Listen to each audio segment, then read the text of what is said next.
New York in the Gilded Age, a time when the city was full of ambition. It's an age of tremendous wealth, an age of a certain amount of ostentation. This architect and tastemaker was determined to make New York as beautiful as any European capital. He was a great artist. He had great taste. His clients were the biggest names in New York society. They were the richest and most powerful of the plutocrats in New York banking. He was a man about town. He went to everything. There wasn't a party that he didn't attend on any night. If there was an opening at the opera, he was there. A showman who gave us a great pleasure palace. This was a completely original building. Nobody had ever put anything like this together. He created beautiful homes and beloved public monuments. Stanford White was one of America's greatest artistic talents of all time. He was spectacular in life and in death. Treasures of New York, Stanford White. Funding for Treasures of New York, Stanford White is provided by the Maringoff Family Foundation, the Paul W. Zuccher Foundation, the New York State Council on the Arts, with the support of Governor Andrew Cuomo and the New York State Legislature, and Kenneth J. Lane. And now, here's your host, Dick Cavett. Pretend that you're on Jeopardy. Here's the answer. He was known not only for his soaring architectural genius and the magnificent buildings he created, but for a fabulous personality, a life marked by adventure, high romance, and, not incidentally, murder. And so the question would be, who is Stanford White? I'm sure you didn't say who's Donald Trump. Anyway, we will get to all of that in the next hour. This is a truly great American story of wonderful talent, of hard work, dedication to goals, richness of personality, adventure, flamboyant, colorful living, fortunes won and lost, and violence. Now, these are the ingredients of so many compelling stories, and no, we won't omit the part about murder. This is the story of a larger-than-life citizen of America and New York, and a story well worth your seeing and hearing. Some would call it stranger than fiction, or at least as strange, and it's the story of the legendary Stanford White. At the foot of New York's Fifth Avenue, there's a glorious destination, Washington Square Park.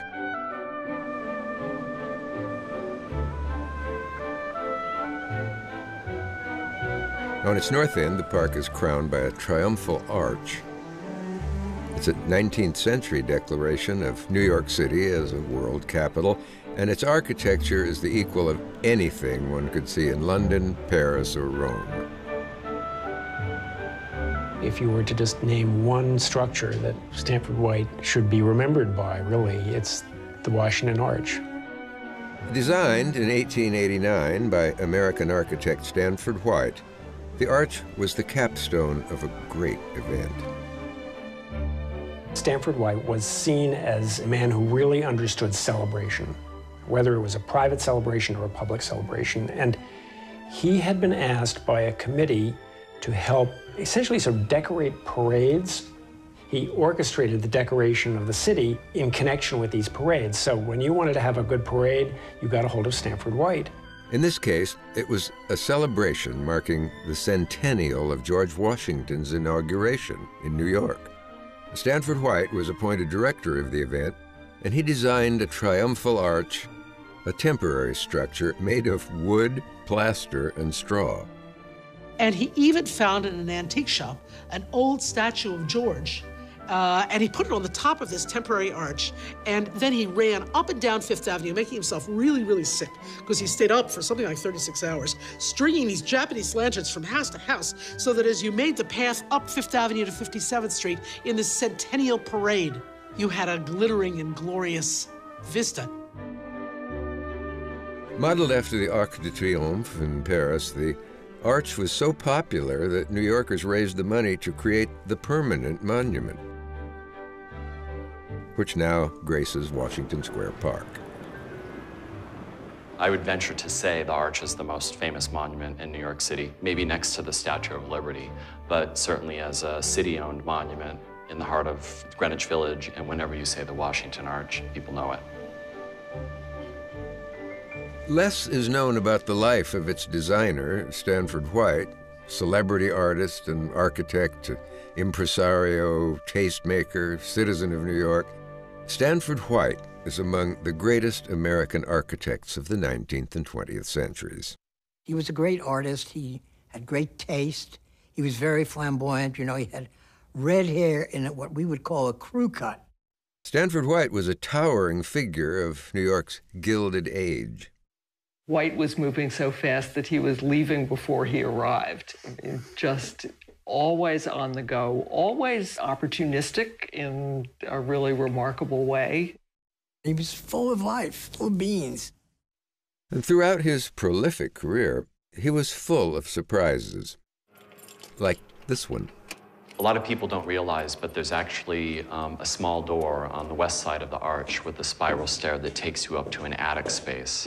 And that attic space is actually visible from the outside of the Washington Arch. If you look up and you see the attic level where there's an eagle, that's essentially where the floor of the attic is where we're standing today. Stanford White was quite simply spectacular in life and in death. You know, when you're the subject of a scandal at the end and you get shot by your girlfriend's husband on the top of one of your most famous buildings, that tends to put you in a very special place in the pantheon of architects. When America's richest playboy, Harry K. Thaw, walked to the table of Stanford White, America's most renowned architect, and shot him dead with a solid gold revolver. I did it because he ruined my wife. More than a century after his death, many remember White more for the story of his murder than for the many accomplishments of his life. Stanford White's manner of death may have hurt his reputation, but at the long run, it gives people some way to remember him. The story of Stanford White lives through his art. The buildings and monuments that he gave New York and the nation. It's the story of one man's passion for beautiful things and his lifelong exuberance for creating, sharing, and celebrating his uniquely American vision. White is the first exemplar of a time in which Americans designed something that may have origins in Europe and may come from the artistic tradition of Europe, but we put it together in a way no one has ever done it before.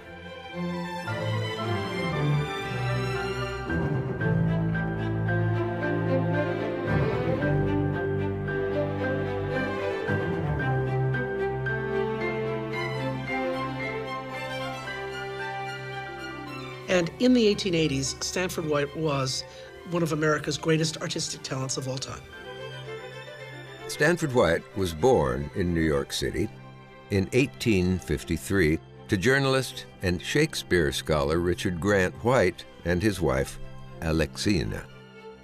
His father did not have money at all, and he was a dandy and a serious Anglophile, but he never was able to make very much money. So while Stanford had no great wealth, he did have his father's connections in the New York art world. He had an enormous circle of friends in artistic milieu, and so he was able to assist his son. That circle included painter John Lafarge, decorative artist Louis Comfort Tiffany, and landscape architect Frederick Law Olmsted. Stanford White was not trained as an architect. He came to it instinctively. He learned. That was not so unusual in those days, but more and more architects were trained, usually at the École des Beaux-Arts in Paris. Unable to afford formal training, Stanford began showing his watercolors and sketches around New York. And at the age of only 18, he landed an apprenticeship with Henry Hobson Richardson, an up-and-coming architect who had all the formal training that Stanford White did not. He worked for Richardson for 6 years, and that was the greatest education in America. Richardson's career was just taking off when his office won a competition in 1872 to redesign Trinity Church in Boston's Copley Square. White and another architect, Charles McKim, were part of the team. In 1878, his apprenticeship completed, White traveled to Europe, where he spent a year sketching and painting and developing an interest in decorating.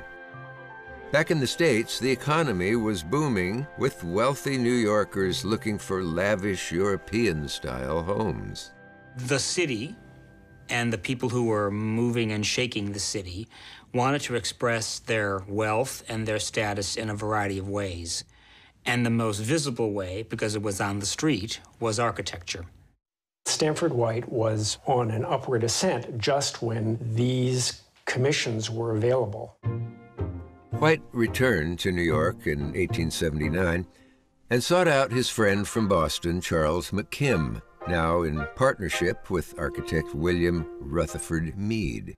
McKim and Mead had great strengths as architects, but their decorative skills were not there, and they realized it. And so McKim and Mead needed somebody who could really sketch easily and well, and who also had a flair for interiors. The architectural firm of McKim, Mead & White was born.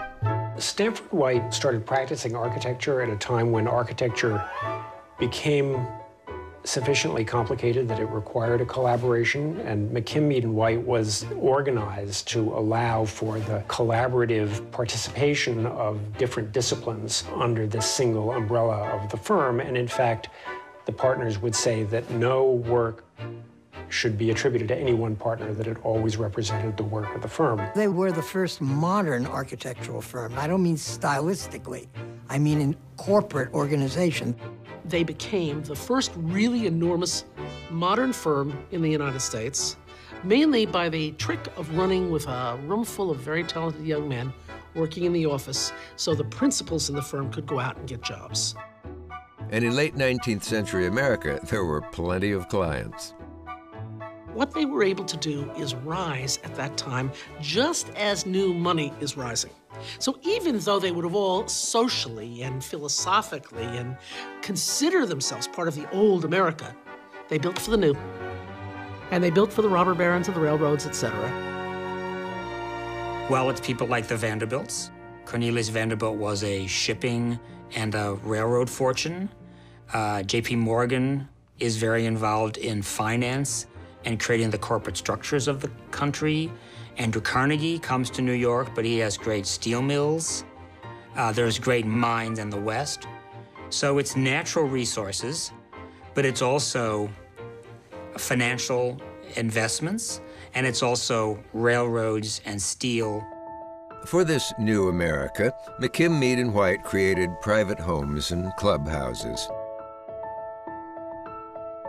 as well as churches, public buildings,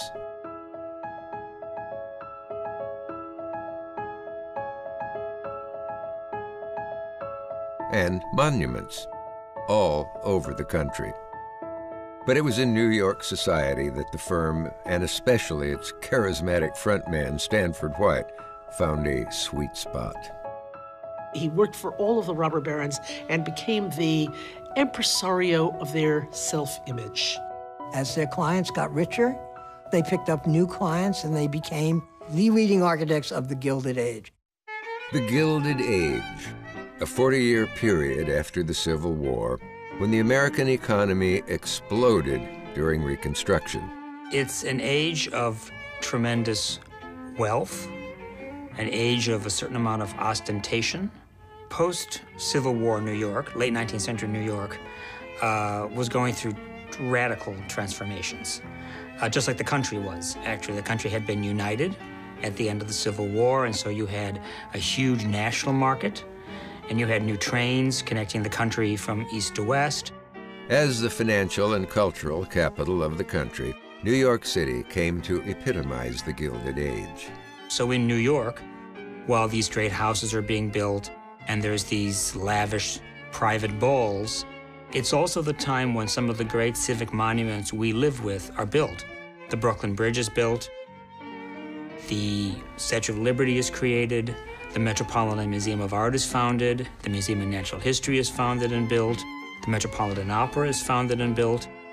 But one consequence of this new wealth was a huge disparity between the have and have-nots, satirized in Mark Twain's novel, The Gilded Age. It describes an America of contradictions where serious societal problems were veiled, gilded, you might say, under a thin coat of gold.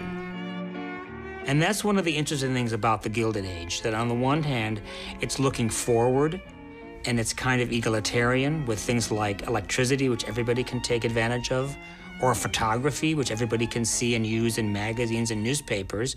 And then it's also very much elite and a certain group of wealthy people trying to imitate the aristocracy of Europe. Stanford White and his partners were among the many beneficiaries of this new wealth. Stanford White was the architect to see the conspicuous consumption of wealth and its expression through architecture as a marketing opportunity. Stanford White had a personality to match the times. He was very flamboyant, and he was always dashing about the city. Because he went to everything. There wasn't a party that he didn't attend on any night. If there was an opening of the opera, he was there. And the next morning, people would say, I saw White at the opera last night. And people would say, but I saw him at the vaudeville. He was in all of those places. Of course, he had an eye for the ladies. He had a very rich wife, which helped. White was married to a woman named Bessie Smith, who, as part of a socially prominent Long Island family, deepened his sphere of influence. His early work came as a result of these high society connections and collaborations. Certainly, Stanford White's vision of this architecture required a lot of collaboration. These buildings had a huge amount of decoration. In 1882, Henry Villard, president of the Northern Pacific Railway, hired McKim, Mead & White to build 6 houses modeled after an Italian Renaissance palace at 50th and Madison Avenue.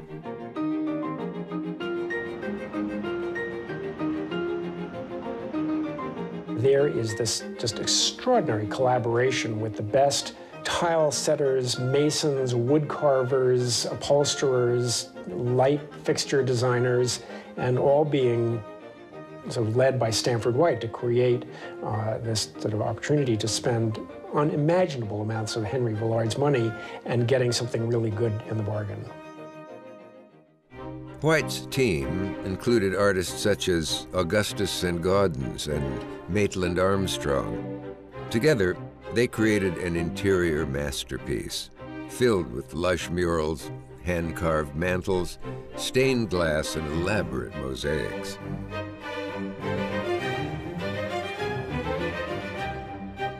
Although Villard lost his money, and he never occupied the homes, they were completed under new ownership. The Villard houses, today the home of the New York Palace Hotel, established the firm as architects of spectacular private homes and Stanford White as an extraordinary architect and tastemaker. He showed people that he could, in fact, manage a team of artists and craftsmen and produce these sort of extraordinary works. Now there were new and larger projects from the scions of New York society, the Vanderbilts, the Astors, the Whitneys, and a commission from the Park Avenue Armory, the headquarters of the 7th New York Militia, nicknamed the Silk Stocking Regiment because so many of its members were New York Blue Bloods. Stanford White was among the architects and designers hired to decorate the building's formal rooms. He was really a remarkable putter together of materials. I think that was his greatest skill. He could put together marble with rugs, with pieces of metal, with color, with painters, with a young Louis Comfort Tiffany, and they could collaborate on making a really unique interior. Like the Veterans Room, where White wrapped the supporting columns with chains. He uses bullet shell colors. It interlaces all sorts of things. I think what he was trying to do there in their own imaginative way and as collaborators was create something that takes the nastiness of war and makes it pretty. Soon, the firm became known as designers of private clubs, many of them still operating today. McKim White wouldn't have had a career, I think, if it hadn't been for the 1880s and those clubs. Private men's clubs became prominent in New York in the decade following the Civil War. That's when many people decided that being gregarious, having friends, going to dinner, had a lot of fun for men and a lot of good business connections. It was the clubs that set them up. The clubs were gold mines, full of wealthy potential clients for McKim, Mead & White.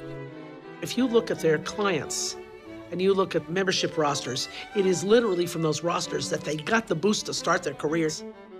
The early clubs were housed in private homes, but as rosters grew, members began commissioning the purpose-built club. Once they had built a couple of these clubs, I think people could see that McKim White really understood the club program, and what they really understood was how to make the building sort of express the spirit of the membership. There was the Century Club for artists. So that the Century Association, when you look at that from the outside, it looks like a building that sort of contains the sort of artistic and intellectual energy of Florence in the 15th century. The Players Club for actors and theatricals, which White renovated and redecorated, and the Metropolitan Club at Fifth Avenue and 60th Street. You get the sense that you are looking at a powerhouse. The mechanics of that were that he could create a private courtyard so that members who were arriving by carriage could come into the courtyard and then be able to walk into the front door of the Metropolitan Club without being assaulted by the hoi polloi. And when you consider who the members of the Metropolitan Club were, they had good reason to be concerned about this. Members included the biggest names in New York society. They were the richest and most powerful of the plutocrats in New York banking and finance and industry. So it served a private purpose, but in exchange for that, it was this gift to the street that the gates of the Metropolitan Club are this sort of example of kind of unexcelled architectural generosity. And that is certainly a very small price to pay to allow some plutocrats to go into their club without being assaulted. This is a period where people gave up the tradition of entertaining at home exclusively, and they would have dinners in restaurants and balls and ballrooms that they rented rather than entertaining at home. So there was a shift in how people spent their evenings. Stanford White now turned his attention to creating public gathering places. I think he was clearly obsessed with Madison Square Garden. There's no question about that. Madison Square Garden was a great pleasure palace. It may be the first great pleasure palace built in the United States, certainly at a Greek scale. A Beaux-Arts structure with a Moorish twist and an abundance of ornament.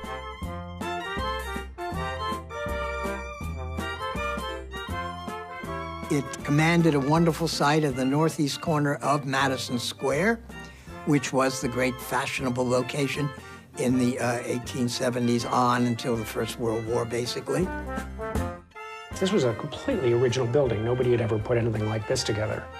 White didn't stop at designing the building. He orchestrated what would go on inside. White himself, one of his genius skills was as a showman. He was like a Ziegfeld in a way. He wanted it to have all the usual things that you would have in an entertainment palace, but more. Anything that was new, anything that was topical.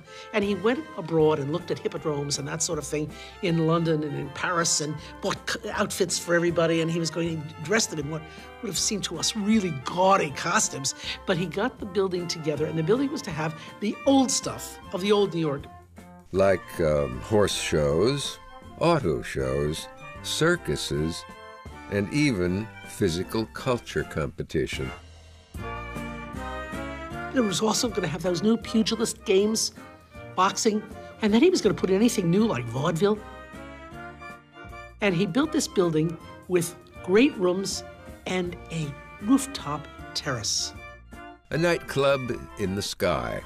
Rooftop gardens were popular in Europe, so Stanford White gave New York one of its own. He put in something so new and spectacular that everybody was just floored. On the opening day, a nice June evening, people sat in the cafe, there was a ceiling above them, and they pressed a button, and very slowly and silently, the roof left the space. In 15 minutes, they were open to the sky. On Madison Square Garden, Stanford White not only sort of came up with the decorative idiom of the wrapping, but he came up with the idea for the tower. And the tower was not in the original program.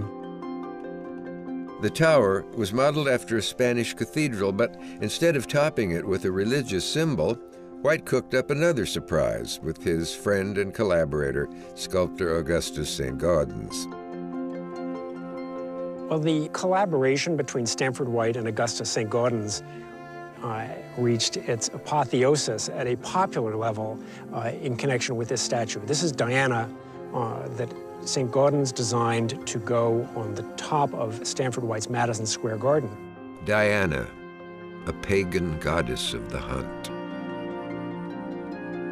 And when it was first created, this statue was made in an 18-foot tall version, which was hoisted up to the top of the tower at Madison Square Garden, and everybody stood back and looked at it. And at first they were shocked because this was the first nude on a piece of public sculpture in America.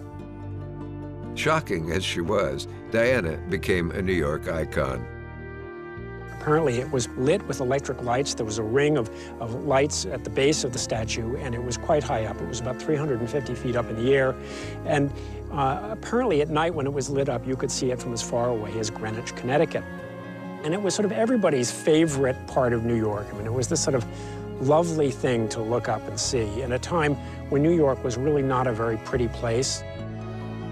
Stanford White was doing his best to make New York City as beautiful as any European capital. A mission manifested in another public building he designed for New York University. Just a building that is a treat to look at. I mean, every part of it you look at just gives you something back. It's another one of these sort of Stanford White gifts to the observer. The Gould Memorial Library, the jewel in the crown of what was then the uptown campus of New York University in the Bronx. For the undergraduate college, White created a pastoral U-shaped plan. The library, completed in 1903, was at its center. It was really overwhelming the first time I came here. I mean, walking up the stairs and not quite knowing what I was going to find, and then entering into the rotunda. One of the things they were most intent on is creating a sort of picturesque effect. They didn't want to create a grand, overpowering urban building. They wanted a building that worked in the landscape. So it's built out of a very soft colored yellow brick so that it blends with the landscape. And it was designed as the centerpiece of the campus, because what could be more important to a university than having the library at the center? Modeled after the Pantheon in Rome, the library is situated high on a hill overlooking the Harlem River. The views are so spectacular that White planned an ambulatory that would go around the library where students and faculty could come and walk and look at the views out over Harlem towards what's now Fort Tryon Park and out to the Palisades on the other side of the Hudson River. And then in the late 1890s, they decided that why not just make it something special? Why just have an ambulatory? They would turn it into a Hall of Fame for great Americans. And that's what it became. A hall for great American men, mostly.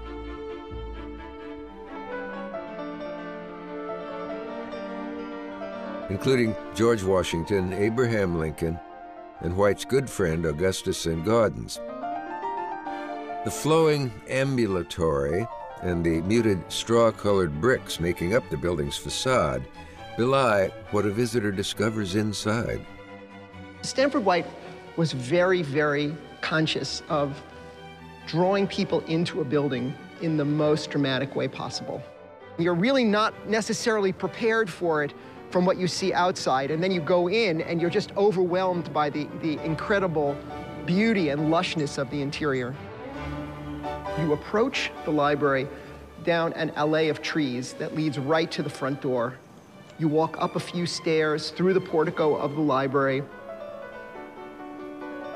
then into a very low-scale revolving door, and straight ahead of you is this spectacularly grand Renaissance-inspired staircase. Of course, you're drawn up the stairs to discover what's really there and what's going to be the culmination of this long approach into the building. And then you go through the doors into the library, and suddenly the space just opens up. You see the dome, and it just creates this ecstatically beautiful interior. An interior which was once filled with books, read at tables in the rotunda. Surrounding the rotunda is a group of small private offices called seminary rooms, where students met with their professors in each academic field. So there would be a seminary room for philosophy and a seminary room for geology, and all the books for that department would be in that room, and the professor would be there, and the students would have a sort of home-like feeling in the department in which they majored. Here again, another White surprise. So everywhere you looked, you would see books. But behind the books, there were rooms. And in order to get into the stacks and the seminary rooms, you could do it through moving bookcases. And you can see that the bookcases, in some cases, opened and allowed you into the rooms behind. 16 columns of Irish Connemara marble, which White called the most beautiful green marble in the world, support the shining dome. You see the marble columns, you look up, and there's this spectacular dome. It's a very rich, three-dimensional dome. It has coffers with flowered rosettes in it, so it's very richly done. Surrounded by 16 life-size statues in the Roman classical tradition. I really think it's one of the great masterpieces of architecture in New York. I understand why Stanford White's friends and peers said, this is the building where we want to put a memorial to White. And so we're going to donate bronze doors in his honor.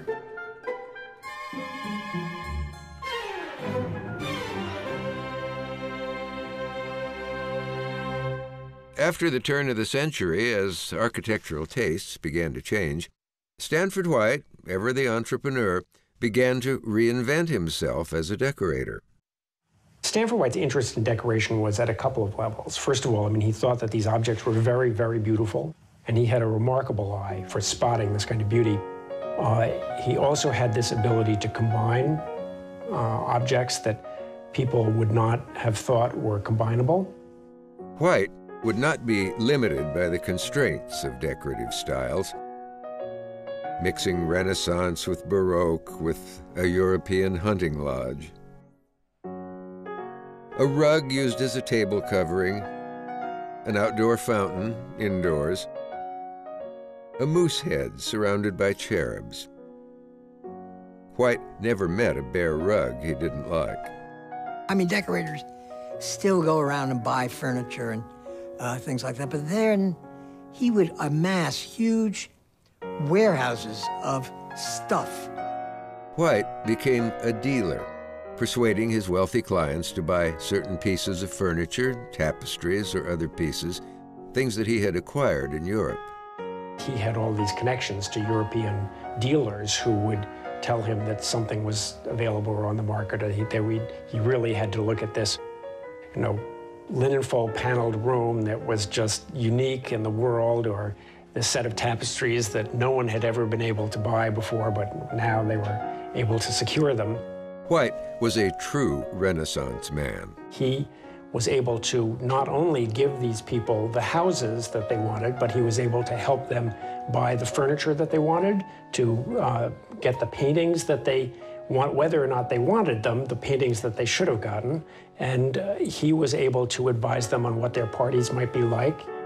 Parties for famous clients who attended Stanford White's own parties, many of which were held at White's summer home on the north shore of Long Island overlooking the Sound.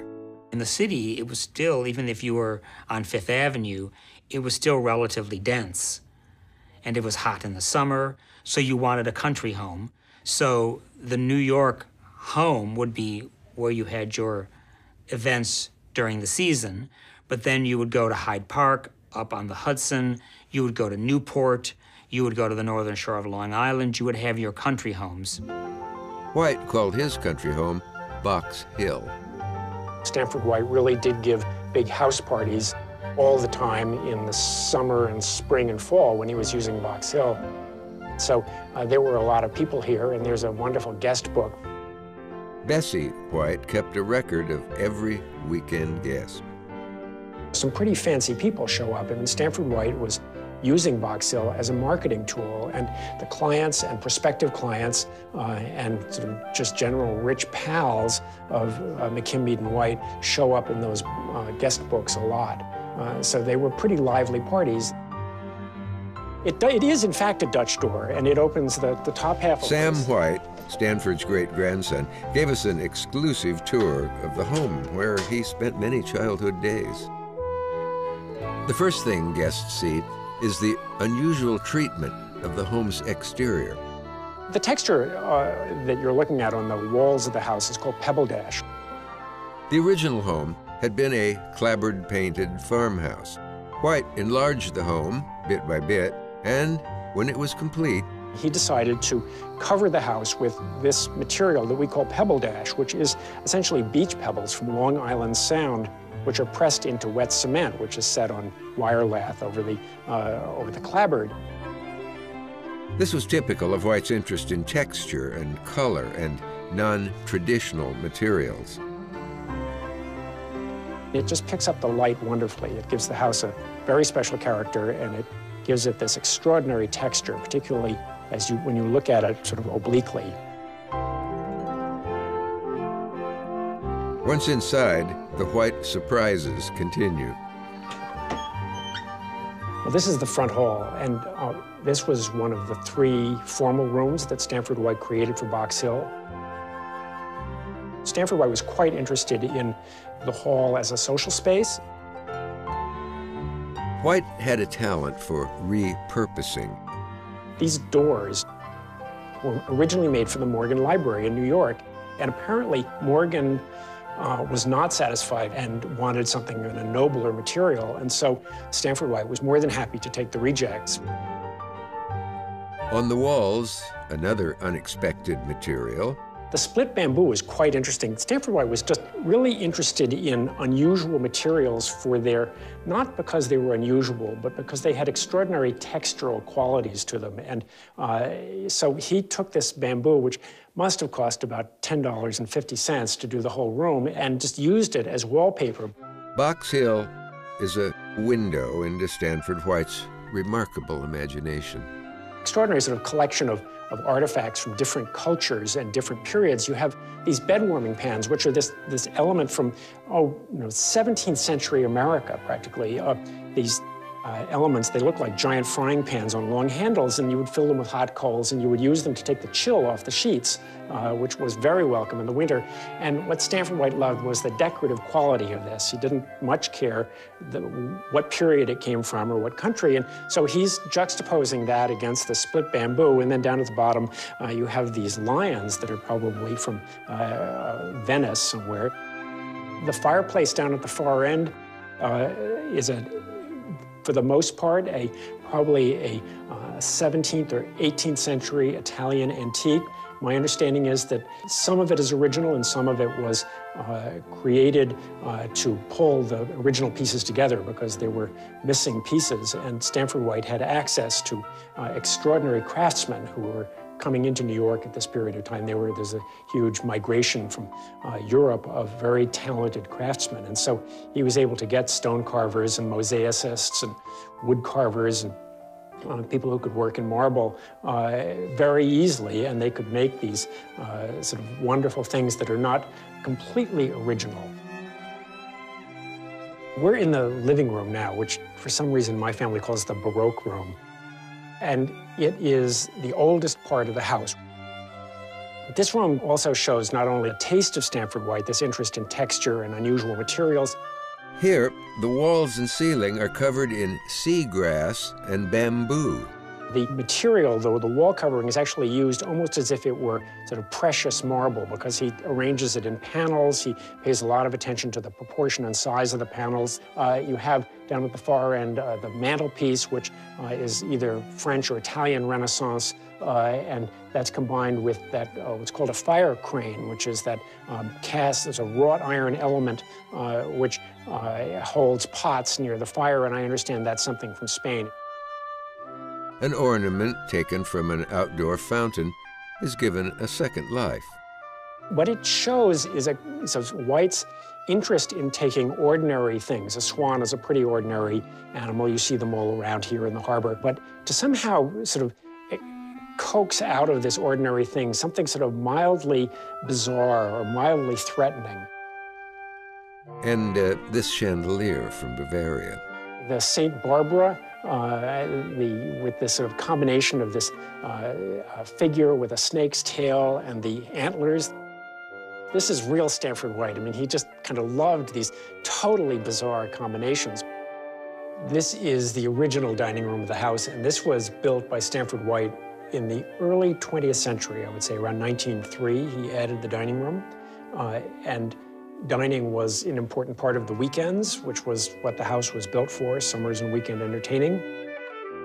Unlike the rooms in the front of the house, the dining room is bathed in light and brightened by hundreds of Delft tiles from Holland. I think they were, again, relatively inexpensive when he got them. Now they'd be quite expensive. But he took 1,000 of these tiles and he laid them out into patterns so that they're really like a rug with borders and fields. Then in the fireplace, the Delft tile sort of tucks in behind me to create a great fireplace, and that fire back was a cast iron element that he got from Versailles.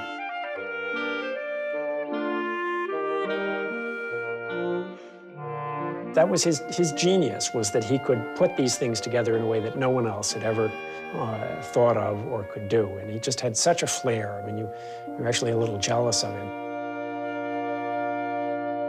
Stanford White was 46 years old at the turn of the 20th century. Despite his success, his life was chaotic. His European antiquing excursions became excessive.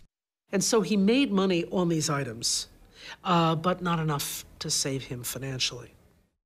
Like many of his wealthy clients, White was overextended. So unfortunately, much as White built for the robber barons of the United States, many of his principal backers, many of his principal clients failed totally in the first decade of the 20th century, as he did, flying as Icarus did too close to the sun and melting their very fragile wings. Stanford White was on the ropes, basically, at the time of his death. He had significant debts. In 1905, a warehouse fire in Manhattan destroyed nearly all the art and antiques he'd planned to use to pay off what he owed. White owed terribly large amounts of money. It's said that when he died, or before he died, they kind of fired him as a partner and put him on salary because he owed so much money to the firm. Now, no longer a partner in the firm which bore his name, the exuberance he once expressed in the 1899 Washington Square Arch gave way to a more moderate 20th century style. Stanford White is not actually given enough credit for taking life seriously. That his work does actually move towards more restraint as he gets older. Perhaps the best example of that restraint is the Martyrs Monument in Brooklyn's Fort Greene Park. It's a very dramatic view as you enter from the corner of St. Edward's and Myrtle, and you look up this grand staircase with the crypt in the middle, which is really the heart of what this memorial is about.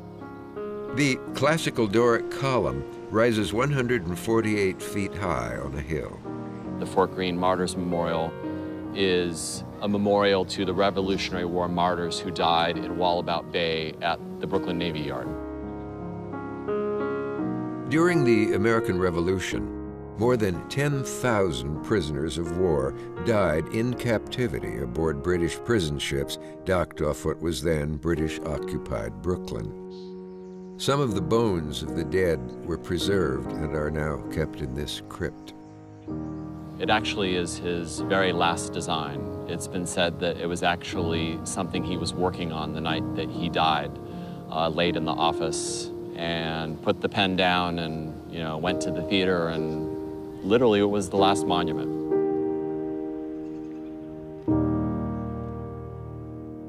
It was June 25th, 1906.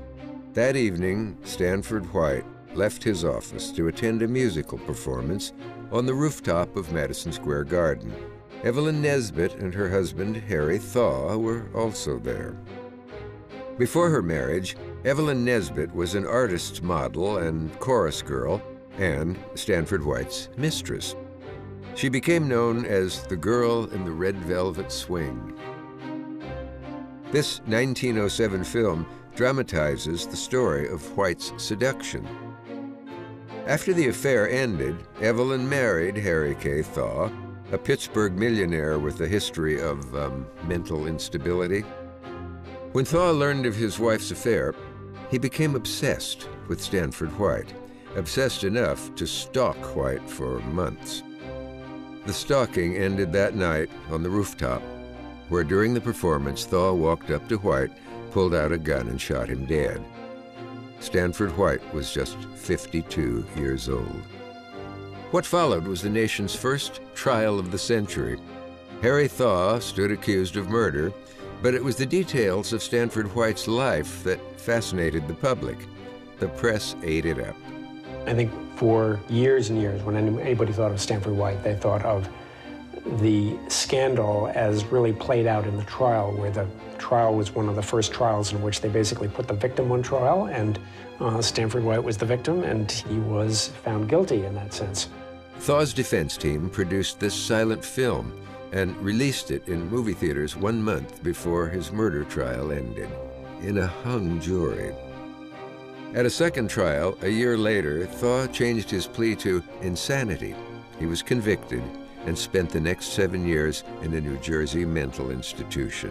Meantime, Stanford White's family was forced to sell what remained of his precious collection at auction just to pay off his debts. White's reputation as an architect was forever tarnished. This kind of exuberance was just inappropriate, and people just didn't want it anymore. And then ultimately, I would say the modern movement in America combined with, I would say, the real sort of lack of vitality in terms of what the firm was doing at that point, sort of made the Stanford White reputation pretty much disappear. White's last work, the Martyrs Memorial, was completed after his death. McKim and Mead continued working, though the White scandal and changing times caused their business to suffer. The excess of the Gilded Age becomes increasingly troubling to people, and certainly by the turn of the century and the beginning of the 20th century, there's a movement against it and a feeling that the income inequality had to be solved in some way. The architecture of the Gilded Age was now out of favor.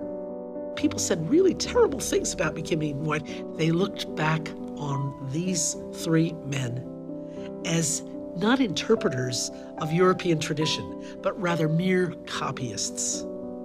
And they really came to hate them. They didn't see that what the architects were doing is taking the European heritage and fitting it for America, that they made it work for a new world and a new time, and they weren't just copying one building after another after another. McKim and Mead carried on. If it hadn't been for a job they get the next year for the great municipal building behind City Hall in Lower Manhattan, the firm would have been ruined as well. New York City's municipal building was completed in 1914. After White's death, the firm also designed the original Pennsylvania station and the James Farley Post Office, but as buildings went up, others came down. Stanford White's obsession, Madison Square Garden, had never been a financial success. Prohibition, which was imposed in 1920, took much of the pleasure out of White's Pleasure Palace. Let's not forget the Volstead Act. Prohibition, so you couldn't drink in places like that, killed the restaurant business. The building White loved, and where he died, was demolished in 1925. The glittering Diana was rescued from her tower and ended up at the Philadelphia Museum of Art. A sister in bronze now graces the gardens of Box Hill, Stanford White's summer home, which remains in the family. In the 1960s, a cash-strapped New York university abandoned its small Bronx campus. And for a while, White's library, which had fallen into disrepair, was in jeopardy. And fortunately, the city was able to acquire it and convert it into Bronx Community College. So it continues as a place of higher education, whereas it could just have been completely developed as apartment buildings, or buildings could have been torn down, but the campus is serving the function it was meant to serve. In 2012, Robert A.M. Stern designed a new library on the campus, right next to the one Stanford White created more than a century before. It picks up on one or two of the other buildings that the McKim Eden White firm did on the campus. It's much bigger.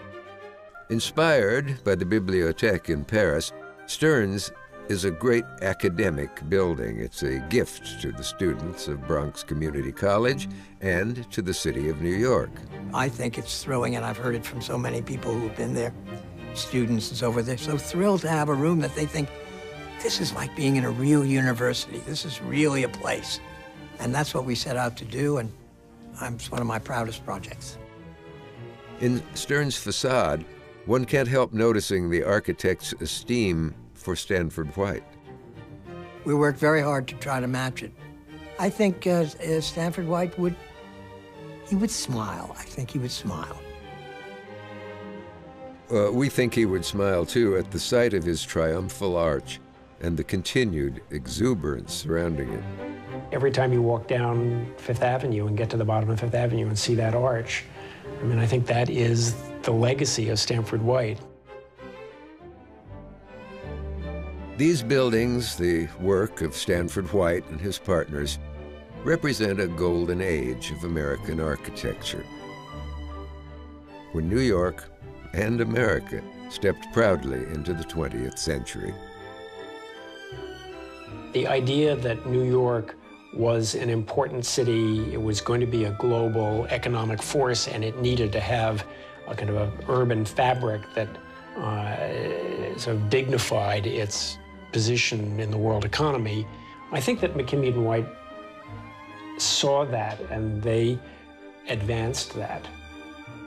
They strove to make New York City, their city, a world-class city on a par with Paris and with London, and by extension to make America a world-class country on the world stage with France and with England. And they achieved it. By the end of the 19th century, most people agreed that New York was now a city comparable to London or to Paris. They were New Yorkers. They lived here, they worked here, and they designed for this city, and yet in their 1,000 buildings, they gave the face to this nation. In death, sometimes people become mythic, and there could be a component of that to Stanford White. But I think his architecture and his monuments speak for themselves. And that's why it's always said that there is no monument. We have many monuments in New York City parks and throughout the city, but there is no monument to the firm of McKim Eden White, because they had always stated that they felt that their monuments and their buildings would kind of speak for themselves.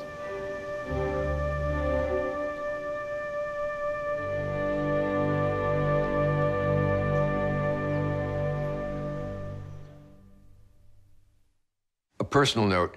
Years ago, I found a great old house on the sea on eastern Long Island, and it was for sale.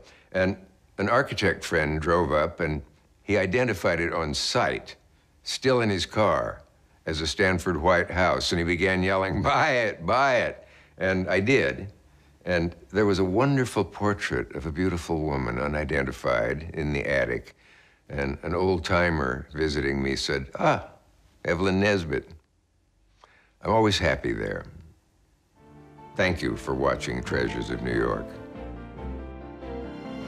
Funding for Treasures of New York Stanford White is provided by the Maringoff Family Foundation, the Paul W. Zuccher Foundation, the New York State Council on the Arts, with the support of Governor Andrew Cuomo and the New York State Legislature, and Kenneth J. Lane.